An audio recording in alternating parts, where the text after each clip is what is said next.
Hi, welcome to Around the Fire's special presentation, State of Our Union. Today my guest is an exceptional spoken word artist, Mr. Kenneth Cruz. Kenneth, welcome to Around the Fire special, State of Our Union. Thanks for having me. Oh, I'm glad you're here. So Kenneth, I've had the privilege of seeing you perform at the National Black Theater and you floored me. I ran out like, a fan, like the Beatles, the young girls used to run out to the Beatles, and I just had to know who this young man was who set such fire, in that place. And I'm so glad that you agreed to come here and share your light with us. So Kenneth, give me a little background information about yourself. When did you start writing and what inspired you to write?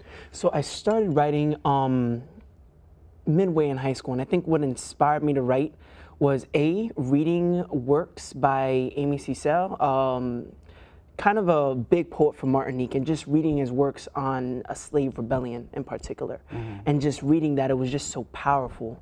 And me witnessing certain injustices in my community and just certain things in my life, it just inspired me to kind of use my writing as a weapon from that point on. So that in itself was just so powerful that I'm like, I need to take up a pen and just write. Okay, well, I'm just going to have to piggyback on your statement about using it as a weapon. Now, when you say that, you're using it as a weapon to what end, to what result? What would you like to see happen? Okay, I think words, the power of words.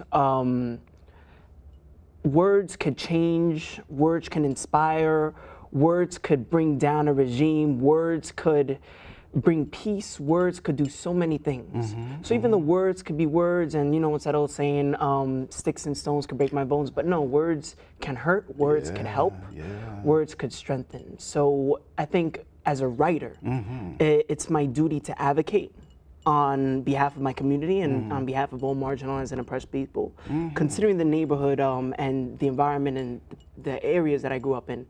And I think that's the kind of the weapon I use it for, advocacy and also for change. Okay, great, great. And I just have to ask you, how old are you, Ken?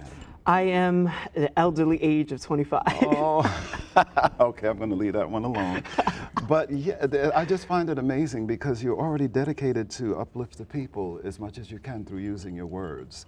And we do know words is what motivates us. It informs our behaviors. It creates the experiences that we experience. And if we were more cognizant of the power of words, I hope that we would make different choices about what we make manifest. And yeah. So what I'd like to do now is earlier you recorded a piece, so we're going to cut now to the footage of For That Whore. This is for a woman. This is not for the love of my life, the sweet girl of my dreams, or the woman whom I desire, no. But this is for a woman who I love. This is for the bad girl, the whore, the one engaging in sex for material gains and bucks. Men label her slut but never take their eyes off her, as they visually fuck with physical intent next. The bad girl, the whore, the girl that the girls love to trash. Look at that tramp in that outfit with that ass out, they say. Smiling in her face, fake friendships built on destruction of reputation. This is for that woman that society puts on posters but simultaneously deplores. That slut, whore, eye candy, societal sex toy, and its guilty manifestations of pleasure to be used, then thrown, and thrown. Dollars on a bra, dollars on a thong, dollars on rubber bands as the rest came off. On came the slaps and grinding, fingers grotesquely finding their way through body parts. She forces herself to ignore the disgust as she disassociates her mind and heart from her physical being as her body moves on the song. How do we label her slut and ignore the Johns. The family man who told his wife he had a meeting instead of a blowjob. How do we socially chastise her and ignore the Johns? The rich scum who throw dollars exploiting only those who have their bodies to sell. She's been raped. She's been robbed. She's been beat. But she refuses to be called victim. And she refuses your pity and sorrow. See, she's better than any of those men. Stronger than any of those men. Been through more shit than any of those men. Got more heart than any of those men. And still stands stronger than any of those men. She's gold. Gold discarded, thrown, to be rediscovered, but only by herself.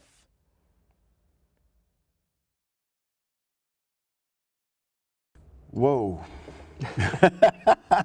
That was a powerful piece, Ken. No, really, it was. And for that whore. And it sounds like you really have love for this person, whoever it was that inspired this. Could you tell us about, what brought this piece on? Well, it's a friend that I have, and not to give too many details away, not the best decision in the life, but at the same time, I mean, it shed light personally for her and for me on the kinds of struggles that people in this illicit business are engaged in, and the kind of the dehumanizing effects. And I mean, it's a dark business, but at the same time, a lot of people are drawn to it for economic reasons, socioeconomic reasons. Sometimes people may run away from home and do it. There's a lot of light that needs to be shed on that, and I feel like in one way or another, society at large kind of objectifies women largely, and it's kind of a contribution to things like this, no matter how dark it is and how seemingly disconnected it could be from minor objectifications, harassment like catcalling, things like that, but it all contributes to that ultimate dehumanization of a human being. Right. And in this case, woman.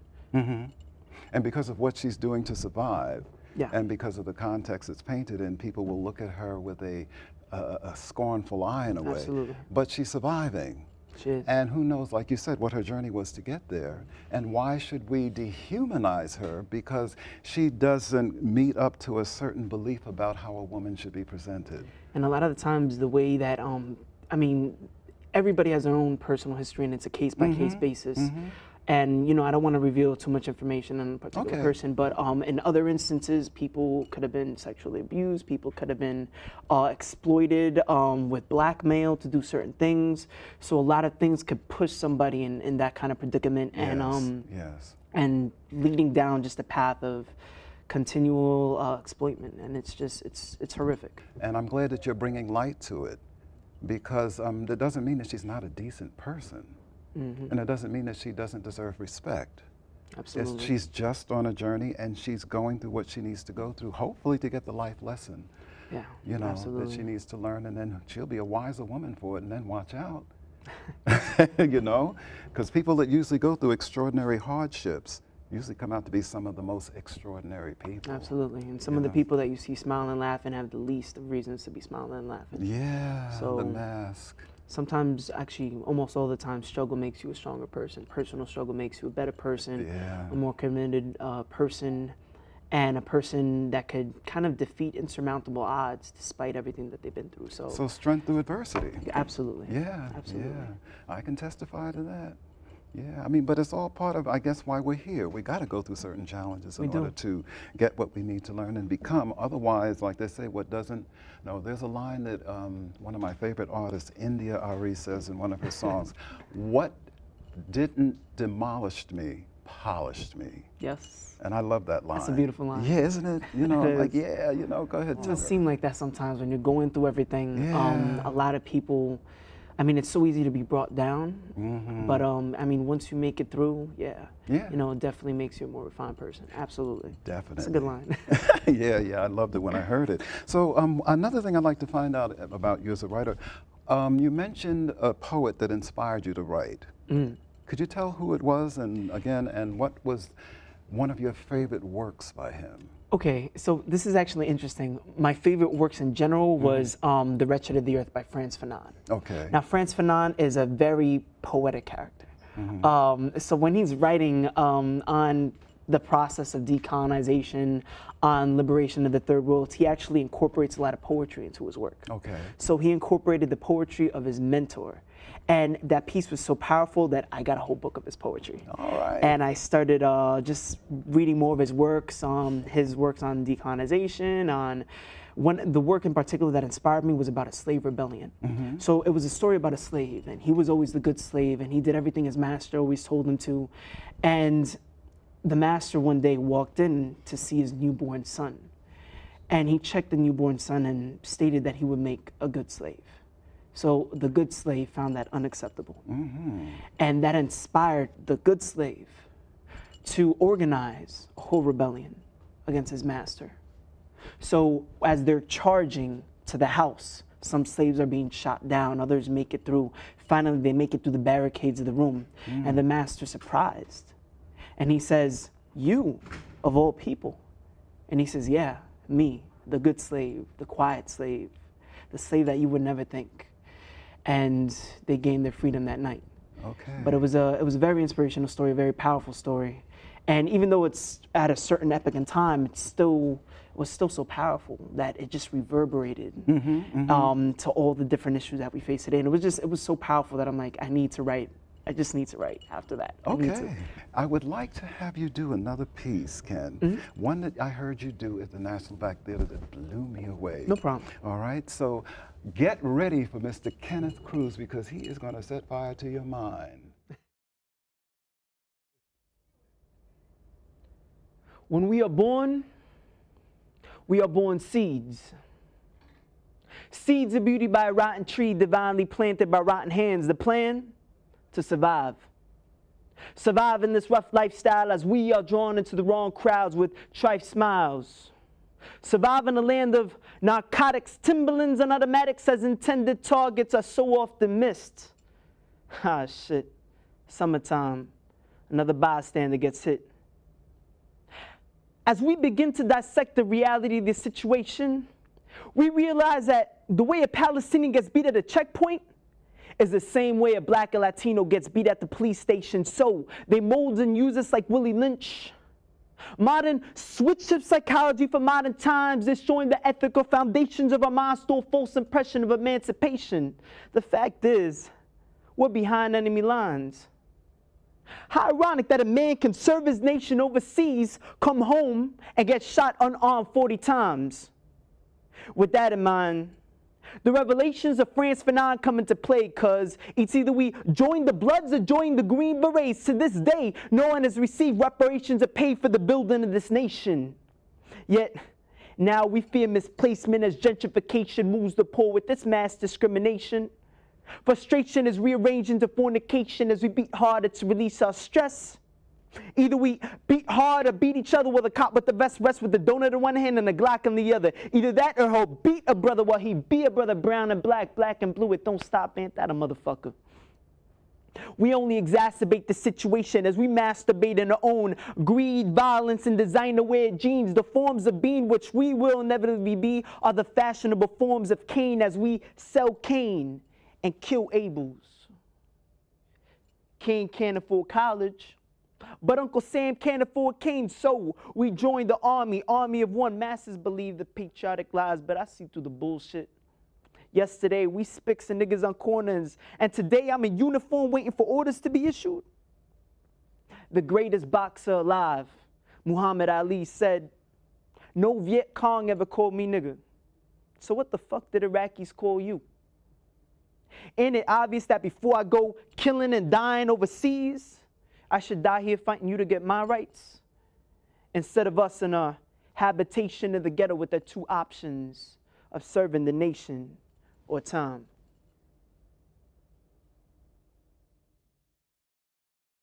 That was a hell of a piece, Ken. That's a hell of a piece, Thank and you. it definitely supports your statement about your advocacy, you know, for those people who have been, I guess, somewhat marginalized and disenfranchised and dehumanized, even, you know. And whoa, tell me what inspired.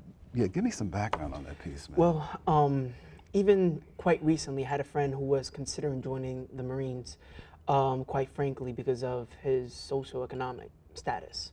Didn't want to try looking into other jobs. He actually has an interview coming quite soon, so didn't make that decision. But just, we see throughout the United States, what we see is a poverty draft. So people coming from poorer backgrounds are becoming more enlisted in the military. I think during 2008, 2009, record numbers in terms of military recruitment were made because of the bad financial situation that a lot of households were coming through. So again, this is to separate from, you know, the feeling of duty that somebody may have, but when we're actually drafting just poor people, that's exploitation. That's largely exploitation. And then when we compare that to the unenlisted officers who serve, going to West Point, usually of higher socioeconomic backgrounds. So it's kind of, we see the disparities in wealth in the military. And it's actually very obvious, but just generally we see recruitment centers, you'll see them in Jamaica Avenue, you'll see them in 3rd Avenue and 149th Street, 125th Street in Washington Heights, we'll see them in Fulton, we'll see them in Flatbush, but how many do we see in the Upper East Side, the Upper West Side? How many do we see in more affluent neighborhoods? We really don't see any. All right. So I just wanted to kind of bring the socioeconomic exploitation that we see and kind of link it with other community issues too. Well, that's true because, again, it comes from an agenda that is actually, I guess, designed to produce that result. Because they do want to, from what I understand, there's such a theory about population control and a means to attain it. And, of course, these devices are in place to, I guess, bring that about. Because when you limit a person's options, you know, like you were saying at the end of that piece, it's either this or this. That's powerful because it's true. A lot of people feel that they don't have the option to do other because that has been diminished. You know, due to the political economical structures out there, and I should say the corporatocracy that's actually bringing that on. You know, because they have a certain agenda in mind, and it isn't about the betterment of the human condition. It isn't. It isn't at all. It's about an increase in profits. Not only that, but people who willingly serve on, you know, I speak to a lot of veterans too. And one time I actually got into a debate with one and he's like, oh, but you know, what have you seen? What have you done? And basically I had the discussion and he's kind of urging that, but at the same time, I'm like, what about the people who sent you to war? Iraq was based on a lie. Afghanistan is the longest running war in American history. So, you know, yeah, man, I mean, it's definitely, we need to kind of connect all these social issues, especially about poverty and recruitment. And definitely since they're actually utilizing our co-creative power to produce. You know, they're actually channeling our energies because they're doing so many things to get us in a state so that they can control, you know, our options, our thinking. What do you think about that? I mean, it's interesting because things like power structures, things like gender roles, things like even race, a lot of these, if not totally, all of them are social constructs, right? Yes. So, for example, what's black in one country may be black in another country, may not be black in another country. Like in Russia, for example, Uzbeks, Georgians, Armenians, they're the minorities. They are the people on the lower stratum of society. In terms of gender roles vary completely from society to society. So I think you're absolutely right. I think what's important is that we challenge unjust social constructs. And we should challenge the information that we use to self-identify as well as relate and perceive others. Absolutely. You know, like you said, the words, it's those words. And we have to be aware about how information, which makes the words, impacts what's in formation. IN-formation. And I think you said something very right in terms of challenging our own self-identity, Yes. especially if that self-identity has been bestowed upon us by another power structure. So you're absolutely right on that. And Ken, with that, my brother, yes, that is our final thought. Be aware that what's information impacts directly what's information as your experience, and be empowered.